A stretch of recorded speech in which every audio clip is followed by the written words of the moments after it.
guys, in this video I'm going to be comparing the idea of learning a few really challenging pieces with the idea of learning many simpler pieces. So as a pianist, you're probably wondering which way should you go? Should you learn just a few pieces that are really pushing your limits? Or should you learn many pieces that are maybe a little bit simpler, but then you're going to learn a lot more pieces per year? And so I'd like to share some insight based on my experience actually learning how to play the piano, but also some insight based on actually teaching. And I find that my philosophy has shifted pretty substantially since I first started. So I'd like to mention first that I had an unusual upbringing in piano.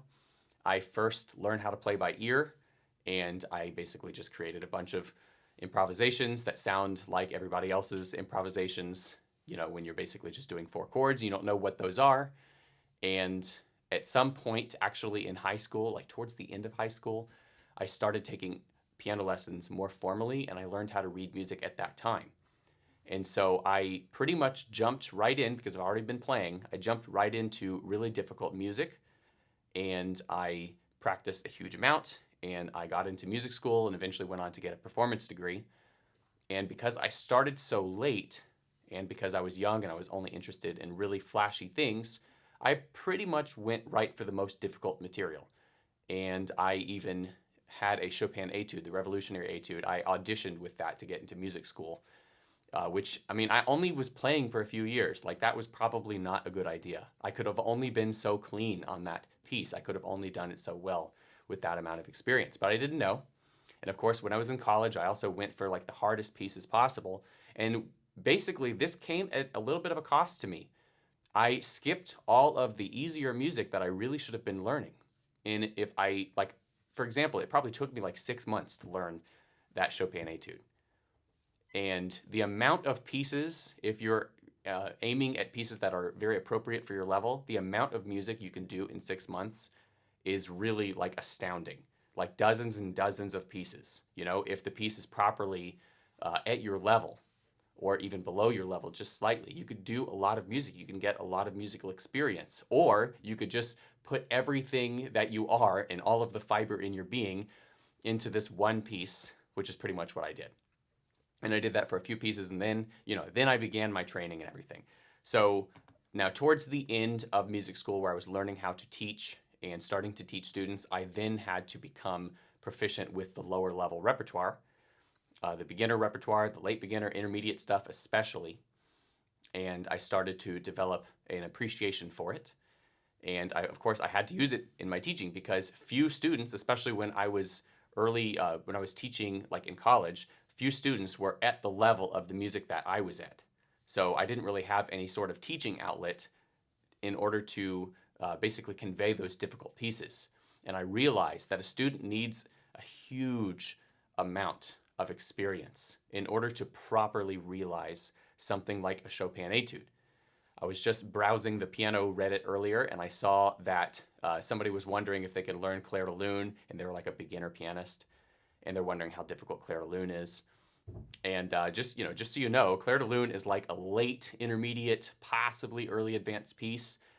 And when you play Clair de Lune, like the actual version, not some arrangement of it, it's in D flat major, it's got all the flats, it's got the 9/8 time signature or whatever. I mean, you really need to have a lot of musical experience in order to sound convincing at that piece. So that leads me to ask you this question. When you finally get to any particular piece, whether it's a Chopin etude or Clair de Lune or a Beethoven sonata or Bach invention, or it doesn't really matter, how experienced do you want to be when you get there? Because if you are willing to aim down a little bit in your difficulty and experience a lot more pieces, you're probably going to still get to those more difficult pieces in a reasonable amount of time, perhaps even a more reasonable amount of time in certain situations, because of the reading abilities that you gain from going for the volume approach. So when you finally get to Clair de Lune, do you want to be a really experienced pianist and really know what you're doing, and you'll be leaning on your teacher to shape the phrases and form some sort of beautiful interpretation? Or are you going to get there where you're going to lean on your teacher because you have such little experience, you've only played like a dozen pieces or so, and the teacher's having to help you learn how to count everything and learn how to read everything and learn how to deal with the key signature and all of the basic notes and rhythms of the piece. And I would advocate, having learned this the hard way, that you really should try to get as much experience at any particular difficulty level as possible before moving on. At least this is my philosophy. Having done it the other way, like I did not learn the way that I teach piano. I went straight to the more difficult music, and I realized that it's such an opportunity cost of so much music and so much experience that I don't recommend it. I steer students away from it. One of my teachers, who happens to be like a ridiculously talented, internationally recognized pianist, he had this philosophy, and hopefully he still sticks by it. I'm pretty sure he probably does, of if you can't learn the notes and rhythms of a piece in about 3 weeks or so, the piece is too hard. And so I would extend that to maybe a month, maybe, but certainly not 6 months, unless you're talking about like 3 movements of a very difficult sonata or something like that. Something that is like top level that you're trying to prepare for maybe a professional situation or a jury or something. But, while we're learning music, that like spending forever on pieces, that does come at a cost, and that's generally a signal that the piece is too difficult. And you're probably thinking, well, what if I just practice more, then I can learn the piece, in 3 weeks or whatever. That's probably true. I feel like if you can't learn the piece in 3 to 4 weeks or so, regardless of however much you're practicing, then the piece is probably too hard for however much you're practicing. Okay, so if you want to fix that, you can increase your practice, but there's a limit to what you're going to be able to handle based on where you are and how much experience you actually have. Okay, so when you are actually learning pieces, if you're able to go through them quickly and move on into the more musical things, well, first let me back up a second. I mean notes and rhythms in 3 weeks, like the basic elements of the piece. Have played every note of the piece in about 3 to 4 weeks, so that you can move into that polishing phase, so that you can move above the notes and rhythms and start to realize your piece in a more artistic way. And of course, you can then be taking on other pieces that are in that earlier phase of learning. And then it's just kind of a cycle where you're just changing out pieces that you are basically at the end of the process on, with pieces that you're at the beginning of the process on. And so hopefully you are playing maybe 2 or 3, maybe 4 pieces at a time, but then they're constantly changing out because you're basically just going through them. Like that's kind of how I recommend approaching piano and approaching difficulty. And I really feel like this applies even at the advanced level, because if you're practicing many hours a day and it still takes you 6 months to realize a piece, I mean, that's a really difficult piece, and that's coming to you at a great cost. There are thousands and thousands and thousands of pieces out there. There is tons of music that awaits your discovery. And if you just go right towards the end, you go right for the top, all of the really well-known pieces, I think you're going to miss a lot. And then one aspect I haven't talked about yet is that if you aim at a little bit of a lower level, your reading abilities are going to become much stronger. So for a student who is used to maybe taking 3 or 4 months per piece to shift to the 3-week approach or the 4-week approach, they're going to have to aim a lot down, like at a lower level of music. But then once they experience that and they really experience the idea of being able to really wrap their head around a piece and really get it into their hands and perhaps have an easier time memorizing it as well, I mean, I feel like that's a lot of fun, especially if you're not particularly concerned on level. You're concerned on realizing the musicality of your piece.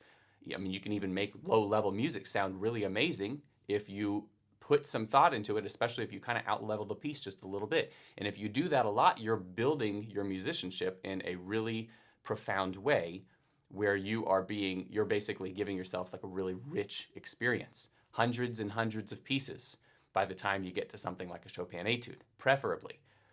Be a really experienced musician by the time you get to the advanced pieces, and it'll change what you need a teacher for, first of all, but it'll also, like, you'll be a really proficient reader. You'll be able to just tear through music. You'll be able to learn it really quickly, and you will just have a different feeling about music, and your practice will be much more efficient. Now, I'm not saying that you shouldn't ever push yourself. Like, there are situations, of course, when I was in college, I had to prepare difficult repertoire, and I had to prepare recitals and things like that, memorized hour-long recitals of difficult works. And that, I mean, that preparation for those types of things is significant, and it's over a longer period of time. Although, if I had it to do over again, I would still say that I should pick something that I can really get my teeth into in about 3 or 4 weeks. So I definitely abide by that philosophy.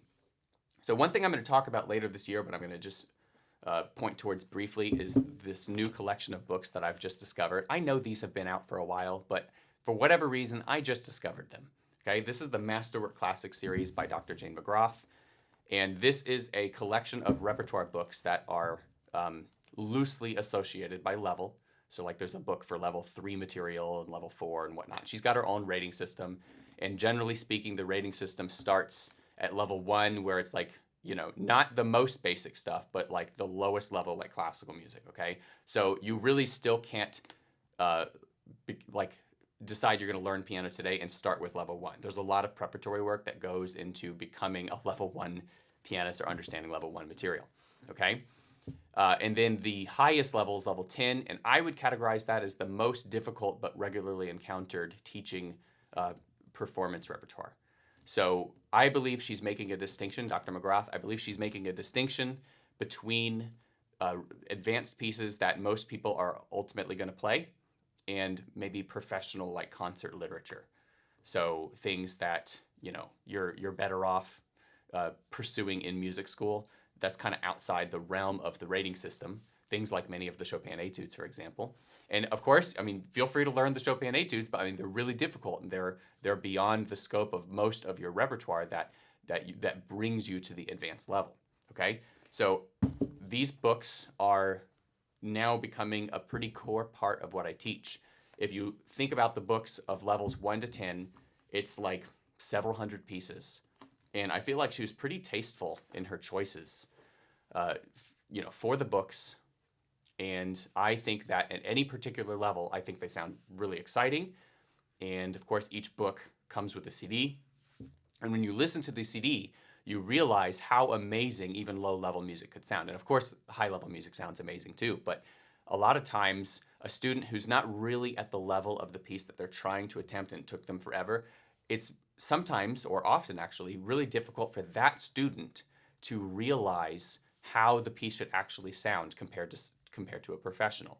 But if a student is really confident with the piece and they can really get their really seek to understand the piece and get it in 3 to 4 weeks, and they understand all their notes and rhythms, and they really can master the piece, then they should sound a lot like a professional would sound on that piece. And so that's kind of my approach. I would like my students to aim a little lower, do a lot more music, and be able to hit higher quality benchmarks on each of the pieces, and then have a richer experience, because every piece is a conversation, every piece is a bit of experience, every piece is a concept, and the more of these you interact with, the better, I think, the better and more comprehensive your education actually is. So this is part of my philosophy, and just so you know, I've integrated these books into my membership. In fact, my membership is largely based off of these books, where my courses are based off of the individual levels, so that students can do this approach. And of course, that's how I teach in a live format too. Now, having just discovered the books, I've been teaching for over a decade, and I've developed all of this literature, this repertoire that I know how to teach. And so some of that is in these books, and a lot of it is not in the books. Like, for example, the books barely cover the Grieg lyric pieces, and I'm really highly interested in the Grieg lyric pieces, and of course many other things, right? So I still am going to use repertoire that's outside of these books. But if you guys are looking for, if you're looking for some sort of curriculum through classical music, the idea of a path from beginner to early advanced, does that exist? It does exist in these books. There is a path, like what pieces you should do in what order, all the way up to the early advanced level from beginners. That is amazing. I think that is an amazing contribution to piano pedagogy. And so I think that this is an option that's worth considering. And by the way, I'm not sure whether or not Dr. McGrath intended for students to pick pieces from these books, like what they like, and then move on. But my approach, if you want to become an awesome reader and you want to have a lot of experience, especially since the pieces are all in the pieces are recommended in difficulty order, I would recommend aiming a little lower than your your challenging, or the level that would challenge you. Aim a little bit lower than that, and then do all of the pieces, because you'll be able to do them really quickly and turn them around really quickly, and then you'll move on to the next book really quickly, and you'll have that experience of having hundreds and hundreds of pieces by the time you get to something like the Chopin Etudes, and I think you will be all the better for it. So this is a little bit of a summary of my philosophy these days, and I would say that it is working very well, that students are happy because they feel like they can actually accomplish things and they don't need me for every little thing because they are appropriately matched with music of their level. And so the nature of the conversation of the lessons can take on a little bit of a higher form, as opposed to it always being about notes and rhythms. And I just wanted to share that. So if you're a student, look into these books maybe. And if you'd like some support on that, of course, I've got my membership and I use that to teach. So, feel free to check out my website and learn how to contact me. And if you're a teacher, I think you would benefit from incorporating these books into your studio if you don't already have a really well-defined curriculum through all of the classical music repertoire. And of course, this is only a couple hundred pieces out of many, many, many thousand, but there are few people that have submitted a possible path of pieces from low level difficulty to high level difficulty. Like, there's not a lot of examples of that. It's a lot of